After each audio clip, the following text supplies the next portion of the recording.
नमस्कार दोस्तों, मैं हूं मुकेश कलाल और आप देख रहे हैं export import India channel YouTube पे। आज के इस वीडियो में हम बात करेंगे RFID ई सील के बारे में। आखिर ये RFID ई सील क्या होता है और वो ई सील कहाँ पे ज़रूरत पड़ता है। तो RFID जो ई सील है वो जो एक्सपोर्ट के जो हम कंटेनर करते हैं अभी वो मैंडेटरी हो गया है। मतलब कि पहले के ज़माने में क्या था, ज़माना तो नहीं बोलूँगा, कि पहले के टाइम पे क्या होता था कि जो हम एक्सपोर्ट कंटेनर करते थे उसमें एक बॉटल सील आता था।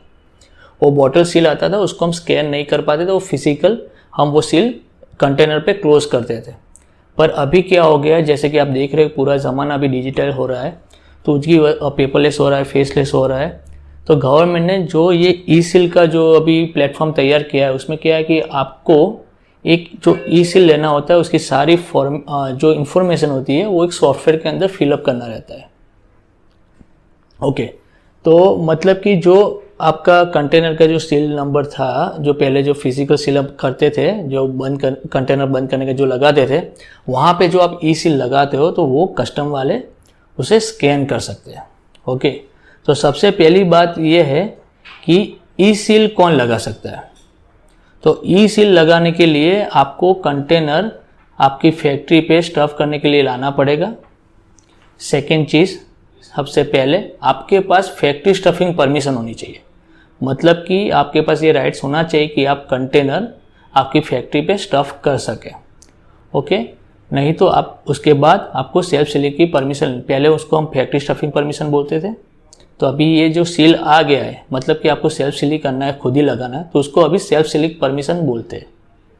फैक्ट्री स्टफिंग परमिशन जो पहले थी वो पहले 1 ईयर की मिलती थी, हर 1 ईयर को हम रिन्यू करवाना पड़ता था।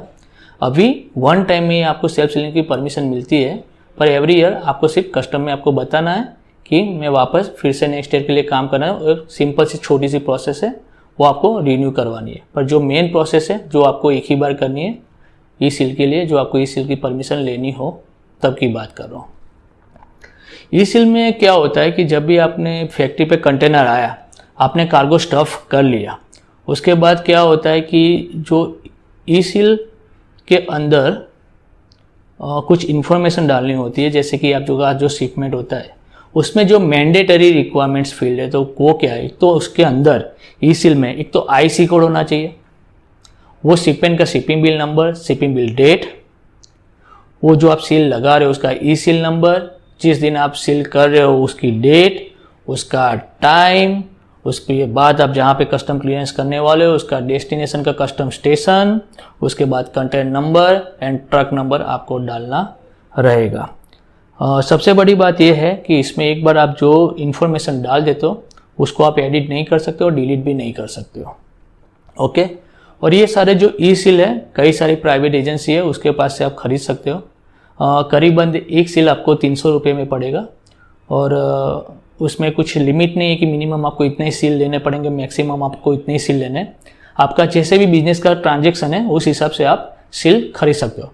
पर नॉर्मली जो ये ई सील का जो बॉक्स होता है वो ये 20 से 30 सील का होता है, वो एक बॉक्स में आता है। तो आप उस हिसाब से बहुत सारी एजेंसी से जो ई सील बेचती है आप उनके पास से खरीद सकते हो।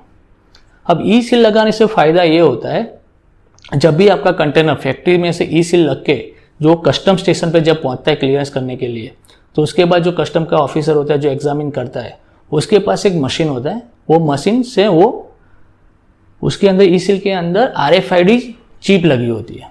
तो उससे क्या होगा, उसका जो मशीन है, जो रीडर है, वो रीडर से वो स्कैन करेगा तो उसे पता चलेगा कि वो जो सील है, अगर उसमें आपने उसके अंदर मशीन में आना चाहिए कि नॉट टेम्पर्ड मतलब कि उसको कुछ अभी छुआ नहीं गया है, वो सील अच्छे से है और पूरा सिक्योरिटी के हिसाब से वो पूरा सील अभी एक्सपोर्ट करने के लिए रेडी है, उसको उसके साथ कुछ भी छेड़छाड़ी नहीं की गई है, वो मशीन में शो करेगा। उसके बाद वो नेक्स्ट प्रोसेस में जाएगा।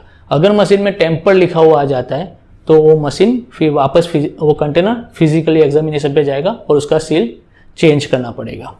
ओके, तो बस, और मेरे ख्याल से सील के बारे में कुछ बताना नहीं रह गया है। RFID जो सील होता है, मतलब कि RFID का जो फुल फॉर्म होता है वो है रेडियो फ्रीक्वेंसी आइडेंटिफिकेशन। तो धीरे धीरे और भी इम्प्रूवमेंट हो रहा है और भी डिजिटल हो रहा है, तो आगे जाके और भी इसके अंदर कुछ नया अपडेट वर्जन हो सकता है। तो वो हम आगे फ्यूचर में देखेंगे, जो भी होगा मैं आपको अपडेट करता रहूँगा। तो आज के वीडियो में बस इतना ही। अगर आपको ये वीडियो अच्छा लगे तो प्लीज़ लाइक करना। आप जब लाइक करते हो तो हमें और भी वीडियो बनाने के लिए मोटिवेशन मिलता है। और आप चाहो तो हमारे इंस्टाग्राम पेज पे भी हमें लाइक कर सकते हो। हमारा इंस्टाग्राम आईडी है एक्सपोर्ट इंपोर्ट इंडिया ऑफिशियल, और टेलीग्राम में भी हमने ग्रुप बनाया हुआ है। आप वहाँ पे जाके export import India group search कर सकते हो, वहाँ पे भी हमें ज्वाइन कर सकते हो। तो आज के वीडियो में बस इतना ही। Thank you very much guys, bye bye.